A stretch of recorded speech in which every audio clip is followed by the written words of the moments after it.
Hi friends, நம்ம எப்பவுமே சில நேரத்தில் பகலில் கூட கனவு காணும். கனவு நம்மளுக்கெல்லாம் நார்மலாக வரும், இல்லாட்டி நம்மளே கனவு காணும் இல்லையா? கனவு சில பேருக்கு ரொம்ப இஷ்டம். நான் பணக்காரனாக இருக்கணும், நான் பெரியவனாக இருக்கணும், நான் பெரிய ராஜாவாக இருக்கணும், பெரிய பதவியில் இருக்கணும், நிறைய காசு சம்பாதிக்கணும், எல்லாம் கனவு காணும் இல்லையா? ஆனால் பைபிளில் நேபுகாத் நேச்சார்ன்ற ராஜா ஒரு கனவு காண்றார். கனவு கண்டு திடீர்னு எழுந்துடுறார். தூக்கத்தில் எழுந்துட்டு ரொம்ப பயப்படுறார். விகாரமான கனவு அது. அப்போது அவர் ஒரு கட்டில் முதல்ல மஜிஷியனை கூப்பிடுறார். அவர் முதல்ல சாஸ்திரிகளை கூப்பிடுறார். சாஸ்திரிகளுக்கு மெஜிஷியன் இது நம்ம நிறைய பேர் என்ன பண்ணுவாங்க, ஜோசியக்காரர்கிட்ட போவாங்க. ஜோசியக்காரர் அவர் இஷ்டத்துக்கு சொல்லுவார். புரடா சூரியக்கார்கிட்ட போகிறாங்க, அடுத்தது கல்தேயர்கிட்ட போகிறாங்க. ஸோ இவங்கக்கிட்ட எல்லாம் போய் அதனுடைய அர்த்தத்தை கேட்குறாங்க. ஆனால் அர்த்தம் அவங்களால சொல்ல முடியல. அப்போ அவங்க சொல்கிறாங்க, ராஜாவே நீர் கனவு சொல்ல ஆண்ட ராஜா, நாங்கள் சொல்கிறோம், அர்த்தத்தை நாங்கள் குக் பண்ணி எங்கள் இஷ்டத்துக்கு சொல்கிறோம் அப்படின்ட்டு. ஆனால் கனவும் ராஜா சொல்லமானுங்க, அர்த்தத்தையும் சொல்லணும், கனவையும் சொல்லணும்.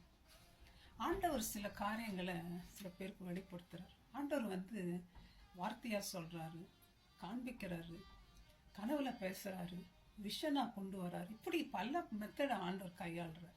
நீங்க கனவையும் அர்த்தத்தையும் சொல்லலன்னா ராஜா சொல்றாரு, நீங்க துண்டிக்கப்பட்டுருவீங்க, உங்க வீடு எருக்களமாக. அந்த அர்த்தத்தையும் கனவையும் சொன்னீங்கன்னா உங்களுக்கு வெகுமதி கிடைக்கும், உங்களுக்கு பரிசு கிடைக்கும், நீங்க கனப்படுத்தப்படுவீங்கன்றார். ஒருத்தரால முடியல. அப்போ எல்லா ஞானிகளையும் கொலை பண்ணுறதுக்கு தேடுறாங்க. அதில் தானியல் ஒருத்தர். தானியல் மகா ஞானம். எப்படி ஞானம் வந்துச்சு? தேவனத்துலேருந்து வந்துச்சு. அவர் எந்த காலேஜுக்கும் போய் படிக்கல, யூனிவர்சிட்டியில் போய் இது பண்ணல. அப்போது தானியல் கிட்ட வரும்போது தானியல் சொல்கிறார், எப்பா கொஞ்ச நேரம் டைம் கொடு, எனக்கு நான் போய் ஒருத்தர்கிட்ட பேசிட்டு வரணும் அப்படின்ட்டு டைம் வாங்கிக்கிறார். வந்துட்டு அவர் ஃப்ரெண்ட்ஸ் எல்லாம் கூப்பிடுறார். ஷாத்ராக், மேஷாக், அபேத்நேகோ எல்லாம் வாங்கப்பா, நம்மளுக்கு ஒரு காரியம் செய்யணும், ராஜா கனவையும் அர்த்தத்தையும் தெரிவிக்கணும். நம்மளால முடியாது, ஆனால் பவர்ஃபுல் ஒருத்தர் இருக்கிறாரு, அதை இந்த ராஜ்யத்துக்கே காமிக்கலாம், வாங்க நம்ம போய் அவர்கிட்ட பேசலாம் அப்படின்ட்டு 4 பேரும் சேர்ந்து என்ன பண்ணுறாங்க, ஜெபம் பண்ணுறாங்க. ஆண்டவர் சொல்கிறாரு, என் நாமத்தினால 2 பேர்ல 3 பேர் எங்கே நீங்கள் கூப்பிட்டு தேடி கூப்பிடுங்களா அவங்க, நான் மற்றவங்கள இல்லை, நானே இருக்கிறேன்ற. எப்பா நீ என்னை கூப்பிடு, நான் உனக்கு செவி கொடுக்குறேன்ற. நம்ம போய் காலிங் பெல் அடிச்சு அங்கே உள்ள இருக்கிறவங்க யாருப்பா அது வெளியேக்குறது, பேர் என்ன, எங்கேருந்து வந்த, அதெல்லாம் கேட்கறது கிடையாது. நீ கூப்பிடுறியா உடனே கேட்குற தேவன். காது அடிச்சு போய் இல்லை, காது செவிடா இல்லை ஏசுநாதர், அவ்வளோ ஷார்ப்பு. தட்டுங்கள் திறக்கப்படும்ன்றார், தேடுங்கள் கண்டடைவீர்கள்ன்றார். தேடினாங்க போய் ஆண்டவரை, கண்டுபிடிச்சிட்டாங்களே. ஆண்டவர் லேசானவரா, அவருடைய பிள்ளைகளுக்கு தான் வெளிப்படுத்துவார். ராஜாவுக்கு வேணும்னா கனவு வந்திருக்கலாம், ஆனால் நீ என் புள்ள மூலமாக தான் வரணும், நீ வரணும் வார்த்தை.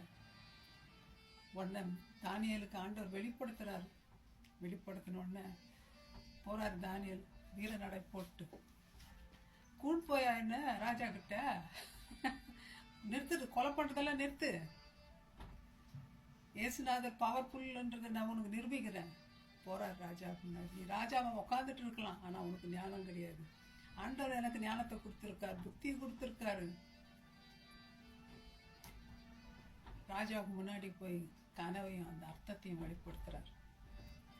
அர்த்தத்தை வெளிப்படுத்தினால ஆண்டவர் கொலை பண்ணப்பட வேண்டிய தானியல், சாக வேண்டிய தானியல் ஆண்டவரை நோக்கி கூப்பிடும்போது, நீங்க உங்க கஷ்டத்தின் மத்தியில், உங்க வேதனைகள் மேல சாகுற நிலைமையில இருக்கும்போது, மரண தருவாயிலும் இருக்கும்போது, இருட்டில் இருக்கும்போது, வேலையில போகும்போது, ஃப்ரெண்ட்ஸ் ஏசுநாதர் நோக்கி பார்க்குறீங்களா?